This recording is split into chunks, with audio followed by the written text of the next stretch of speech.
Bonjour à toutes et à tous, je suis Camille Foss, je travaille au département merchandising en tant que contrôleur de gestion achat.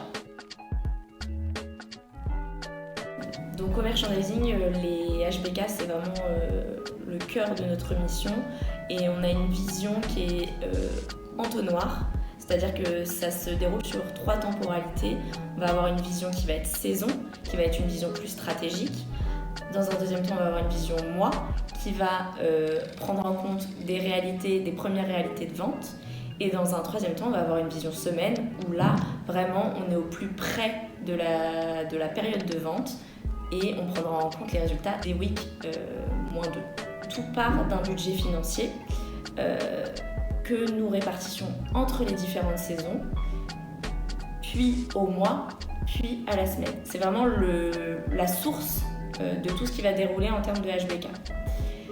Une fois qu'on a ce budget qui a été déterminé à la saison, on va le répartir à la catégorie de produits. Donc on va décider pour chacune des catégories de produits quelle va être sa part de chiffre d'affaires attendue sur la saison et donc déterminer à ce moment-là aussi quelles vont être les catégories clés. Donc par exemple pour la saison été 22, on va mettre en avant le bas qui devra représenter 30% de notre chiffre d'affaires et ça s'appuie sur des iconiques comme Marguerite ou pour le jean par exemple le slouchy, mais en même temps on va insuffler de la nouveauté avec ces animations sur les iconiques, mais aussi par exemple des nouvelles formes de pantalons comme le jogger Joséphine. Une fois qu'on a défini les ambitions à la catégorie de produits, on va définir quelles sont justement ces ambitions mais pour chaque programme. On va définir du coup quels sont les programmes clés, quels sont leurs temps forts. Ça s'appuie sur aussi des iconiques, donc on va avoir le t-shirt col V en lin, Sarah, mais aussi de la nouveauté avec la maille, le t-shirt col rond ou même le nouveau Marguerite en lin Panama. D'un autre côté, on va aussi laisser la place au design de proposer des nouveautés, des nouvelles matières, des nouvelles formes et du coup faire en fonction de ce que le design propose et nous, de nos intentions, des ajustements en termes d'ambition catégorie de produits, en termes d'ambition de programme, pari sur les items, etc.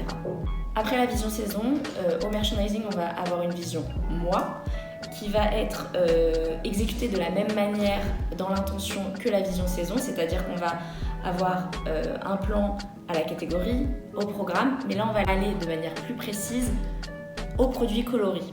Donc vraiment du plus global au plus précis. Le troisième temps sur lequel on va intervenir sur les HBK est le temps de la semaine. Donc chaque semaine, on va revoir les prévisions de vente, donc les HBK, en fonction des résultats les plus actuels qu'on ait à disposition et aussi en fonction d'autres facteurs qui vont être la mise en avant de produits marketing. Par exemple, est-ce qu'il y a une campagne publicitaire qui va être décidée, mais aussi quelles vont être les newsletters envoyées par l'équipe CRM la semaine que l'on étudie. Dans l'équipe merchandising, chaque personne est intégrée au processus des HBK, chacun sur une temporalité différente, ce qui fait que vraiment chaque membre de l'équipe merchandising a vraiment un rôle actif sur sa temporalité, que ce soit saison, mois ou semaine.